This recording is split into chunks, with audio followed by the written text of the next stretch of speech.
Irmãos, Marcos capítulo 8. Os irmãos que encontraram, digam amém. Nós faremos a leitura do versículo 34 até o final do capítulo, ou seja, até o versículo 38. Marcos capítulo 8, do versículo 34 até o versículo 38. Nos diz assim a palavra do Senhor: Então, convocando a multidão e juntamente os seus discípulos, disse-lhes: Se alguém quer vir após mim, a si mesmo se negue, tome a sua cruz e siga-me. Quem quiser, pois, salvar a sua vida, perdê-la-á, e quem perder a vida por causa de mim e do Evangelho, salvá-la-á. Que aproveita ao homem ganhar o mundo inteiro e perder a sua alma? Que daria um homem em troca de sua alma? Porque qualquer que nesta geração adúltera e pecadora se envergonhar de mim e das minhas palavras, também o Filho do Homem se envergonhará dele, quando vier na glória de seu Pai com os santos anjos. Vamos orar. Pedir ao Senhor que fale mais uma vez conosco, que o Senhor fale mais uma vez aos nossos corações. Feche os seus olhos. Ó Deus, mediante a leitura da Tua Palavra, nós clamamos agora para que o Senhor mais uma vez fale conosco. Todas as vezes que entramos aqui, o Senhor realiza a sua obra, e nós saímos todas as vezes diferentes da forma como nós entramos, porque o Senhor sempre tem algo novo para nós. Nesta noite, mais uma vez, através desta palavra que foi lida e que meditaremos nela, fala, ministra aos nossos corações. A Tua palavra é poderosa, é viva. O Teu Espírito também tem poder para convencer. Em nome de Jesus, nós pedimos a ação do Teu Espírito neste lugar. Amém. Glória a Deus. O tema da mensagem de hoje é seguidores de Cristo. Eu não vou fazer essa pergunta, mas ela fica latente, né? Ela bate em nossa mente na hora. De fato, eu sou um seguidor de Cristo?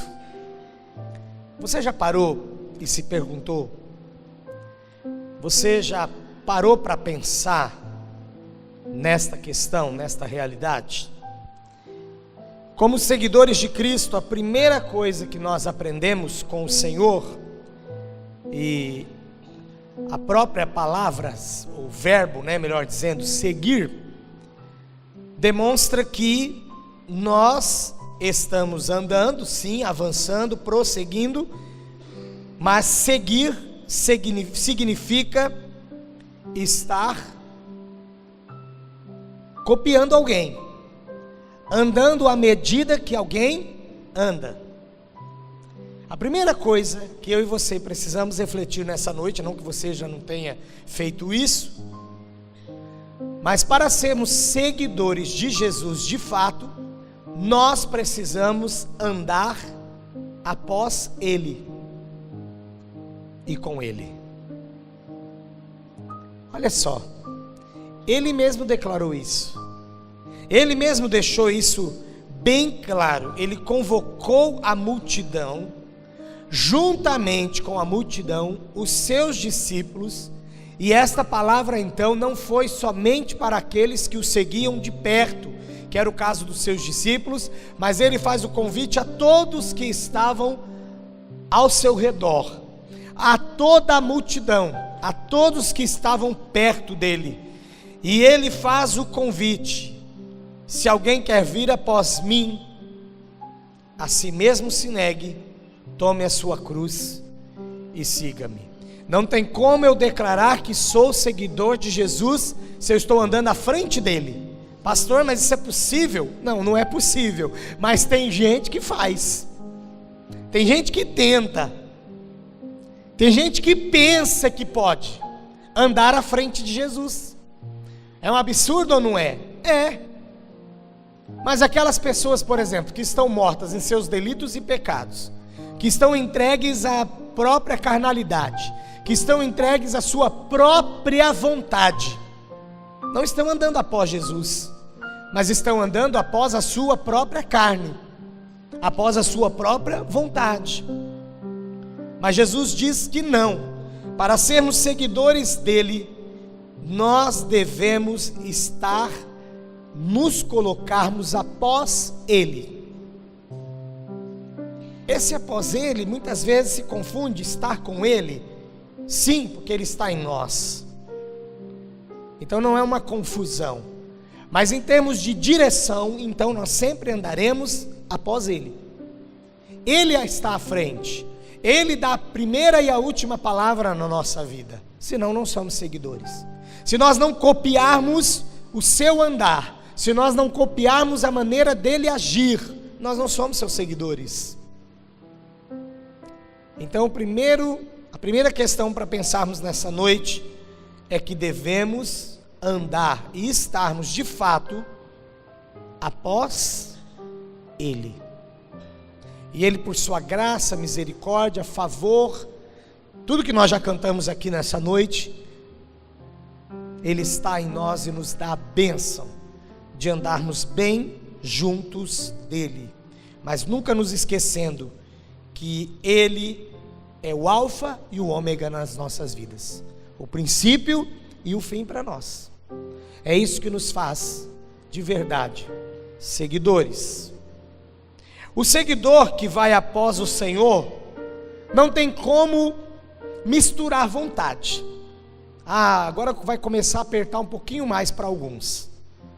Aquele que quer ser seguidor de Jesus não vai poder viver duas vontades. Ou ele vive genuinamente a vontade de Jesus, que o faz seguidor, ou confirma que ele é um seguidor, ou ele vive a sua própria vontade, que eu e você, antes de conhecermos ao Senhor Jesus, eu não sei se nessa noite tem pessoas ainda aqui, andando segundo a sua própria vontade. Se ainda você não entregou a sua vida a Jesus, fica aqui o convite desde já, para que você não ande mais segundo a sua própria vontade, mas segundo a vontade dele. E uma vez conhecendo ao Senhor Jesus, nós abrimos mão da nossa própria vontade para vivermos única e exclusivamente a vontade dele. Pastor, que difícil que é. Ele não disse que seria fácil. Por isso que ele chama que o caminho, ele denomina o caminho de estreito. É por isso que ele fala que muitos são chamados, mas poucos escolhidos. Porque uma imensidão, muitas pessoas, infelizmente, até se declarando ou declarando-se seguidor, seguidora de Jesus, tenta misturar as vontades. Uma hora quer viver a vontade de Deus, outra hora quer viver a sua própria vontade. Quando não, está vivendo mais a sua vontade do que a vontade do Senhor. Então, para aí, pare e pense, você de fato está após ele? Porque quem está após Jesus, ele disse, e é uma consequência de estarmos após ele, é preciso negar a si mesmo. É preciso negarmos a nós mesmos. É preciso que eu negue a mim mesmo. É preciso que você negue a si mesmo. Negar a vontade. A vontade de envolver-se com o pecado, porque a natureza pecaminosa nos chama para isso. Mas o fato de estarmos seguindo a Jesus, estarmos andando após ele, nós já começamos a mudar o nosso comportamento, e o Espírito de Deus nos ajuda em nossas fraquezas e nos ajuda a vencermos todas as fraquezas. E depois ele diz que o seguidor, que além de ir após ele, negar-se a si mesmo, também toma a cruz. Aí o segue. Esse tomar a sua cruz é carregar a sua própria cruz para o local da execução.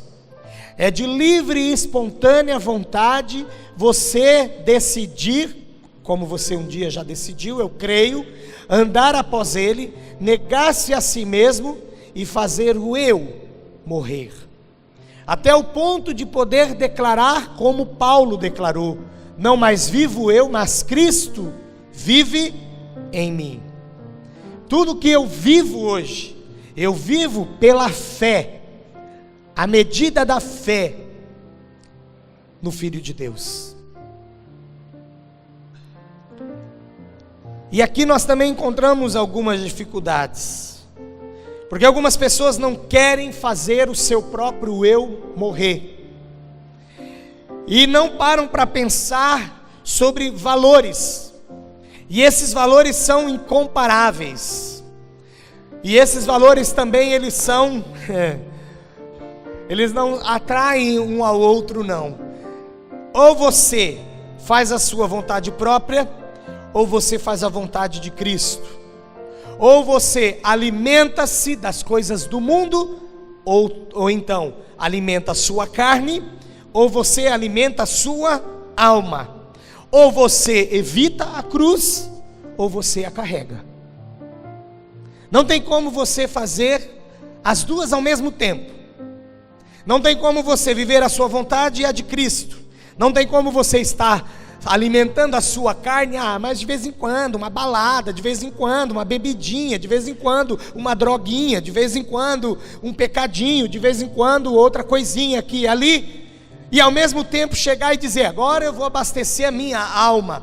Por isso que Jesus chama de negar-se a si mesmo. Por isso que Jesus fala que seguidor dele pega a cruz e vai para a execução, como ele de vontade própria foi. Ele disse: não foram eles que tiraram a minha vida, mas eu a doei, eu a dei, eu quis morrer, eu quis me entregar. O seguidor de Jesus, ele quer se entregar, ele não é forçado a se entregar, mas uma vez ele se entregou, agora ele não alimenta mais a sua carne, ele alimenta a sua alma, ele alimenta o seu espírito. Ele alimenta-se da palavra de Deus, que muda comportamento, que muda posicionamento, que luta contra o pecado. A batalha está travada, eu sei, não é fácil, mas maior é aquele que está em nós do que aquele que está no mundo. Você falou fraquinho. Maior é o que está em nós do que o que está no mundo. Então nós não pereceremos, mas precisamos de fato tomarmos esta decisão. Eu tomei, pastor, eu entreguei minha vida a Jesus. Então o dia que você entregou a sua vida a Jesus, você disse a Ele: eu quero ir após o Senhor. No dia que você entregou a sua vida a Jesus, você negou-se a si mesmo. No dia que você entregou a sua vida a Jesus, você tomou a sua cruz para segui-lo. Aí você fala: ai,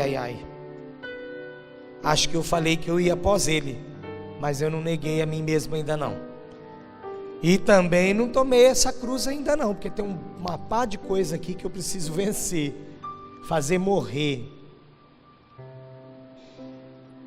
Então nessa noite o Senhor está pedindo para você repensar, porque salvação é salvação ou salvação. Talvez nós ainda convivamos com pessoas, nessa igreja eu não sei, mas por aí eu sei que está cheio de gente assim. Talvez nós estamos convivendo com pessoas convencidas que servem a Deus, não convertidas de fato ao Senhor Jesus. Não, pastor, eu sou uma pessoa convertida, eu tenho certeza do que eu quero para a minha vida. Amém, glória a Deus pela sua vida. Mas o que você ainda tem feito lá fora? O que você ainda tem buscado lá fora? O que é mais importante para você? estar lá fora ou na presença de Deus. Saiu agora uma moda aí, minha família é meu primeiro ministério. Quem não sabe disso?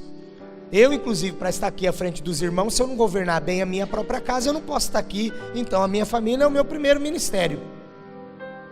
Mas baseado nisso, surgiu uma heresia, que eu posso ficar trancafiado dentro da minha casa, me alimentando mal espiritualmente, me alimentando de circo, de parque de diversão, de shopping, e depois dizendo ainda que eu sou forte espiritualmente. É uma mentira, mais uma das que o diabo levantou. Você tem que ter tempo para todas essas coisas. Você precisa criar tempo para andar com a sua família. Você precisa ter tempo com seu esposo, com a sua esposa. Tudo isso é importante, mas eu nunca vi, eu nunca enxerguei, e eu não consigo enxergar longe da presença de Deus e longe da comunhão com Ele. Mas eu posso ter comunhão em casa, mas a palavra diz que não é para deixarmos de congregarmos. O seguidor de Jesus, ele segue mesmo, ele quer copiar tudo. Não foi Jesus quem instituiu a igreja? Sim ou não? Então vamos copiar Jesus nisso também. O seguidor copia em tudo aquele que ele segue. Aí Jesus dá a ordem, mas fica aí com churumela, com um negocinho daqui e dali. Vamos mudar, vamos. E sabe por que estão mudando? Olha só, eu estava ontem pensando nessa palavra, e eu passando os canais lá na minha casa assim, eu parei em 2 jovens, um daqueles canais educativos. E aí um jovem perguntou, o apresentador, um jovem perguntou para o outro: escuta, qual que é a regra básica da interpretação de texto? Aulinha de português e de literatura agora, irmãos. Qual é a regra básica para a interpretação de texto? Aí o menino entrevistado, pelo jeito um expert, aqueles meninos que não falta numa aula, que vai na escola mesmo, que lê até os rodapés, os comentários em volta da foto, que tem lá no livro de biologia, sabe? Aqueles lá. Ele disse assim: olha só, a regra básica para a interpretação de texto é a seguinte: se a fonte é confiável ou comprovada, então é um fato. Se a fonte é refutável, então cabe opinião. Se você estiver interpretando um texto que é um fato, um texto que é comprovado, exemplo, uma reportagem, então ele já é um fato. Mas se você estiver interpretando um texto que quando você começa a ler, percebe que é uma ilustração, então aí cabe a sua opinião. Sabe o que estão fazendo com a Bíblia? Sabe o que estão fazendo com a palavra de Deus na interpretação de texto? Que o português já diz como que se faz, que a literatura brasileira já diz como é que se faz uma interpretação de texto. Eles pegam a palavra de Deus, que é confiável e comprovada, por isso é um fato, mas tratam a palavra de Deus como se ela fosse errante, refutável. E é por isso que nós estamos vivendo um tempo que se gera tanta opinião em cima do que Cristo falou. Não, Jesus andava com os pecadores, eu sei disso, e Jesus sentava-se com ele, mas eu nunca ouvi falar que Jesus bebeu cajibrina andando com os caras. Aí querem forçar que Jesus, porque andava com eles. Olha, eu tenho medo no lugar desses camaradas, pelas palavras malditas que eles estão dizendo, e ainda usando a figura santa, irrepreensível de Jesus, só para se apegar em caprichos. O seguidor não faz isso. O seguidor não inventa. O seguidor não fica olhando para a fonte, que é Jesus, que é confiável, que é comprovada, bem como as suas palavras. Olha o que ele fala no versículo 38: aquele que se envergonhar de mim e das minhas palavras. Não tem como você desassociar Jesus das palavras dele. Tem gente hoje passando um pano: mas quando Jesus falou, ele não quis dizer isso. Ele quis sim, ele falou aquilo sim. As pessoas querem ficar mudando: Jesus não quis falar aquilo. Falando com a minha esposa ontem lá em casa, ela falou algo que me chamou muita atenção e dentro do texto cabe muito bem. Jesus nunca disse para um pecador: vem cá, meu filho, eu te amo muito, eu estou te perdoando do pecado. Ai, Jesus, muito obrigado, agora vai, faz o que você quiser da sua vida. É assim que Jesus terminava? Não, vai e não peques mais. Hoje o evangelho raso está ensinando que pode, e repode, e tripode. Por isso que o pessoal está tripudiando.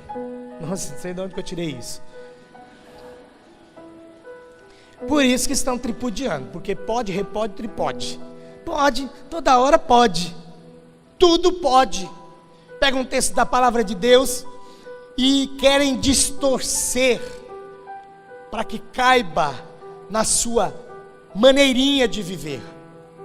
Quando o seguidor não tem tempo a perder, o seguidor olha para o seu mestre, olha para Jesus, olha para aquele que o chamou das trevas para a sua maravilhosa luz e quer viver na luz e refletir a luz.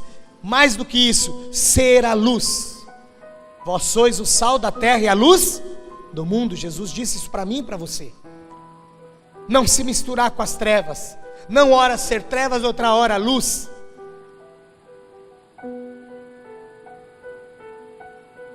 Lá na minha casa tem uma luz no corredor que ela fica assim, ó.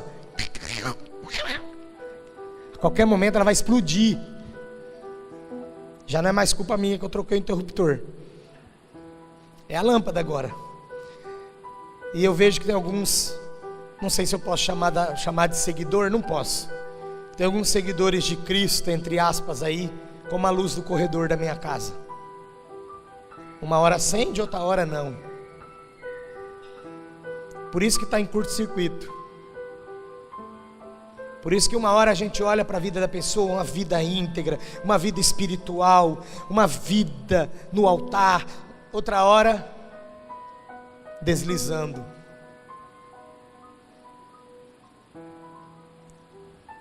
Vai num casamento, meu Deus do céu, usa cada roupa. Ah, porque é casamento. Aí tem a balada do casamento lá. Ah, vou participar também, porque é casamento. Aí depois vem o final do ano, momento que nós deveríamos mais do que nunca nos rendermos ao Senhor Jesus, relembrando o seu nascimento, relembrando o grande amor do Senhor em enviar o seu próprio Filho por amor a nós. A gente entra no padrão do mundo. Eu estou parafraseando, eu não entro, eu creio que muitos aqui também não. Seguidor de Jesus é algo muito sério, meu irmão, minha irmã. A gente quer seguir tanta gente. Por exemplo, se você trabalha na área de vendas, você vai se espelhar em alguém que está na mídia. Eu não sei nem os nomes dos caras aí, porque eu não acompanho. Mas você vai olhar, por exemplo, quem está em evidência nesta área e vai segui-lo. Eu abri uma conta da igreja no, como é que chama aquele programa, aquele LinkedIn. Falei, eu vou abrir um negócio aqui para a igreja.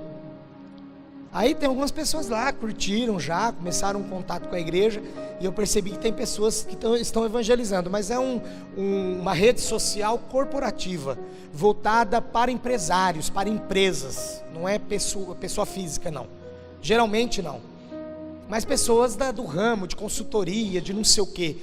Então lá eu vejo muitas pessoas se espelhando, colocando textos de certas pessoas aí que são sumidades na sua área, de consultoria, de mentoria, de coaching, de vendas, de não sei o que lá.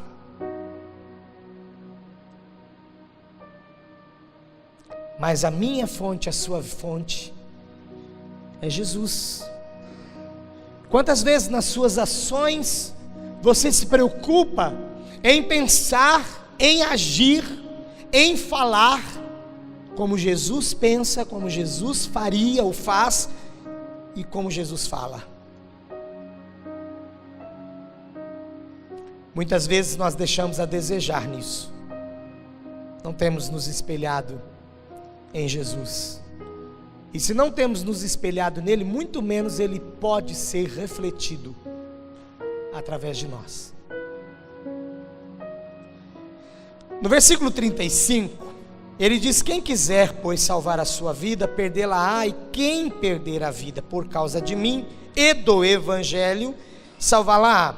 Os comentaristas praticamente fecham questão ou concordam que essa parte do texto, Jesus fala que de um modo geral, todos os seus seguidores, todos os cristãos, poderão de fato sofrer, mas é mais provável que ele esteja falando sobre o sofrimento daquele cristão que, além de segui-lo, ainda vive um estilo missionário, o discípulo que divulga a sua fé, e que a gente denomina de chamado missionário, e que vai para os campos missionários. Então, por causa disso, muitas vezes em campanhas missionárias, a gente vê, ou às vezes num apelo missionário, a gente vê esse versículo sendo citado, para que aquele que tem chamado missionário venha à frente, sabendo que ele está perdendo a sua vida por amor a Cristo e do Evangelho. Mas é bem amplo esta palavra de Jesus, é bem ampla essa palavra de Jesus. De fato, quando eu e você decidimos entregar a nossa vida a Jesus, irmos após Ele, negarmos a nós mesmos, tomarmos a nossa cruz para segui-lo, uma coisa puxa a outra, e aí eu posso dizer que eu sigo a Jesus. Eu estou após Ele, eu nego a mim mesmo, eu tomo a minha cruz, eu assumo que eu estou morto para mim mesmo e para o pecado, e eu sigo a Jesus. O fato de nós termos tomado essa decisão é motivo para perdermos a nossa vida. Hoje eu não sei, até porque eu convivo mais aqui no ambiente da igreja, mas você que está trabalhando, está na escola, na faculdade, eu estou fazendo faculdade, mas é de teologia, então eu só encontro com cristão, né? Você tem sentido algum tipo de perseguição? Na década de 80, nos anos 90, que eu estudava, trabalhava secularmente, eu percebia nitidamente essa perseguição. E exatamente como Jesus fala aqui, a gente perde a nossa vida. A gente não agrada a todo mundo. Não é que nós perdemos amigos, nós deixamos de fazer certas amizades, porque a pessoa não se identifica com a nossa maneira de viver, não se identifica com os nossos pensamentos. Mas por outro lado, é maravilhoso o que eu vou falar, é você não ceder a esta pressão. E quando alguém até que venha dizer a você, como já me disseram, o cara estava passando um fax, e uma menina lá, que me conhecia lá da cidade que eu morei, falou: você ainda canta? Eu falei: canto. Aí ela falou assim: mas você canta só na igreja? Porque ela me conheceu lá naquela época, eu cantava na igreja. Você canta só na igreja ou você agora tem uma dupla sertaneja? Não sei nem porque que essa menina falou isso. Aí eu falei assim: não, é só na igreja. Aí o cara passando o fax assim, ó, olhou para mim e disse: você é crente? Eu falei assim: sou. A partir de hoje a gente vai conversar o necessário dentro da sala. Segundo dia de trabalho, o cara já soltou essa. Aí eu falei: nossa, ainda bem que ele não tem poder aqui de mandar embora, senão acho que ele ia pedir para me mandar embora. Uma revolta, irmãos, tomou o cara lá e ele falou isso para mim. Não é porque ele disse isso que eu teria que ceder às vontades dele, sim ou não? Não teria mesmo, claro que não. Mas eu me posicionei ele me ignorava, mas eu não o ignorava. Ele queria me maltratar e eu dava uma risadinha. Certa vez, isso é obra de Deus, graça do Senhor, eu fui chamado na sala da proprietária da empresa, e ela me deu mais um cargo. E quando eu voltei para o escritório, ela voltou atrás de mim, ela disse para aquele rapaz: olha, agora o que ele te falar é o que você vai fazer. Aí eu falei: oba, melhorou. Agora ele vai ter que aumentar a conversa comigo, que ele disse que ele falaria só o necessário. Agora ele vai ter que aumentar a conversa dele comigo. Meus irmãos, foi uma bênção, porque nós pegamos uma amizade. E ele tinha alguns valores que ele desprezava: ser crente e casar-se. Eu já estava pastoreando, eu encontrei com ele aqui na Avenida Mirassolândia. Ele desceu da moto, ele atravessou a Mirassolândia, feito um doido, veio em mim e disse, ele falou um apelidinho meu lá, não vou falar aqui não. Ele veio, me abraçou e falou: eu estou casado e estou servindo a Deus com a minha esposa. Então não há desculpas para nós cedermos ao mundo, ou para o mundo, ou para as pressões. Ai pastor, mas se eu for do jeito que Jesus está falando aqui, eu não vou ter amigo nenhum. Se não tiver, versículo 35 fala, é porque você decidiu perder a sua vida. Mas você terá sim. Sabe por que você terá? Porque as pessoas estão sedentas do Senhor, as pessoas estão sedentas da graça, as pessoas estão sedentas do amor, e elas verão isso em você, em você. Um dia nós fomos para o cemitério, eu e esse rapaz. Olha que cenário lindo para conversar, porque nós recebemos a notícia que faleceu a mãe de uma funcionária, e nós fomos representar a empresa, eu e ele. E aí chegamos antes do corpo chegar, ele estava sendo velado na casa, né, na residência da senhora lá. E aí eu e ele ali no João Batista, cada um com o pé num túmulo, e ele começou a discorrer tudo que ele não gostava em mim, mas como eu fui quebrando cada uma daquelas desconfianças dele.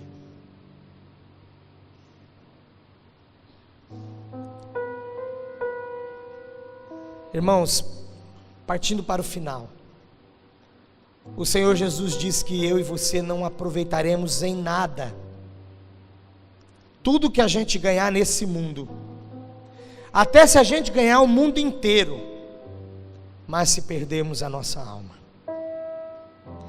Jesus, nesse versículo aqui, no 37, ele fala: que daria um homem em troca da sua alma?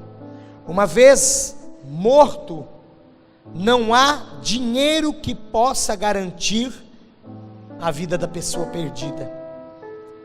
Aqui no versículo 37, Jesus já tem em vista a segunda morte, ou seja, a primeira morte é aquela que nós estávamos separados de Deus por causa dos nossos delitos e pecados, mortos espiritualmente. Aí Jesus entrou na nossa vida, nós nascemos de novo, fomos regenerados, estamos vivos para a honra e glória do Senhor, e não experimentaremos a segunda morte, que é essa que Jesus está falando no versículo 37, que é quando o homem perde a sua vida e não há mais retorno, que é quando ele não plantou nada e por isso ele não tem o que colher para a vida eterna. Que daria um homem em troca da sua alma? Eu vou dizer uma coisa para você: Deus, ele não aceita gorjetas, e Deus não aceita suborno. Não adianta você comprar a Deus. Se eu der um dízimo bem forte, daqueles que até o pastor percebe, eu posso até perceber, mas você não vai subornar a Deus.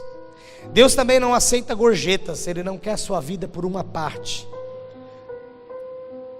dela, um pouco dela, mas Deus quer a sua vida por completo. Isso é o que nos faz também sermos seguidores de Jesus. Quantas pessoas têm se envergonhado dele, quantas pessoas têm se envergonhado daquilo que realmente é bom, daquilo que realmente importa, que é a vida em Jesus e com Jesus. Eu não sei se você já teve esse tipo de constrangimento. Quando você era criança, provavelmente aconteceu isso que eu vou falar, que você saía para a rua para brincar, e de repente você tinha que dar tchau para os amigos, porque você se lembrava de uma ordem do seu pai ou da sua mãe, e que você não podia passar daquele limite. Tinha uns amigos meus que eles gostavam de entrar cafezal adentro, depois eles saíam num pasto, aí eles encontravam um curral lá no meio daquele pasto, e eles montavam nos bezerros, brincavam de rodeio, lá sozinhos, não tinha ninguém, nem o dono, nada.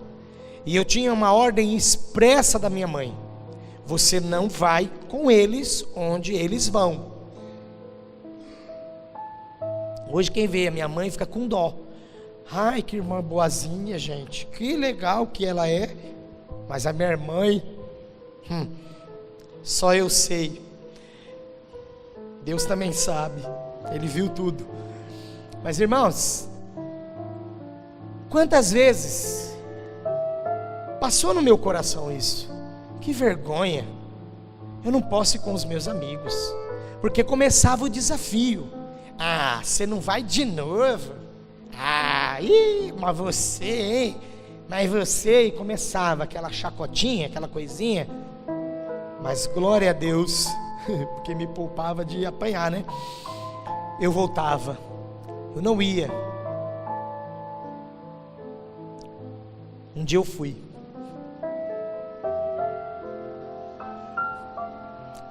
Eu me arrependi tanto.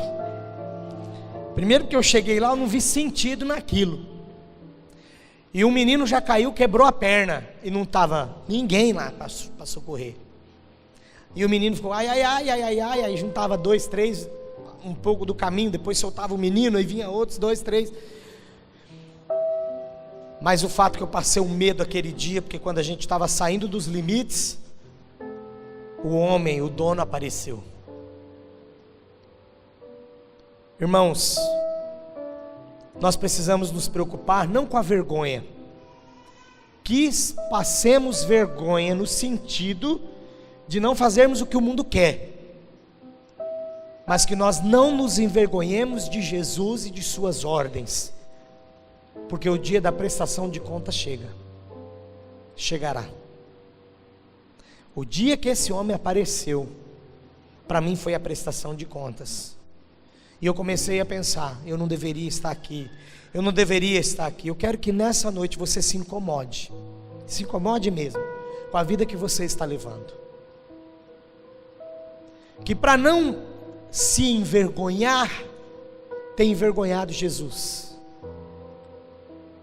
ou tem se envergonhado dele, e da sua palavra, porque chega aquele amigo seu, você às vezes quer agradar mais ao mundo do que a Deus, chega aquele amigo seu e começa a te desafiar, o que a Bíblia fala disso? Abra sua boca e fale. As pessoas, por mais que elas estejam vivendo uma vida desregrada, elas estão carentes de valores. Um dia fizeram uma entrevista numa classe, o professor causou o debate, não a entrevista, o debate. Ele fez um debate na classe, para aquelas meninas mais saidinhas, que vai trocando de namorado por semana, umas mais recatadas a cada mês. E ele pegou e fez a pergunta para a classe: das meninas que estão aqui, que você, olhou para um rapaz lá, o mais galanzinho da classe, das meninas que estão aqui na classe, que você já se relacionou, com qual delas você se casaria? Ele disse: com nenhuma, porque a mulher que eu quero casar precisa ser fiel. Então, esse mundo desregrado aí, ele está desregrado, mas ele está carente de valores, e os valores nós encontramos em Jesus e em suas palavras. Não temos como separar uma da outra, uma situação da outra. E eu desafio você, comece a viver os valores do reino, os valores do Evangelho de Cristo. Seja de fato um seguidor de Jesus, e você se surpreenderá com o que Deus fará através da sua vida. Feche os seus olhos.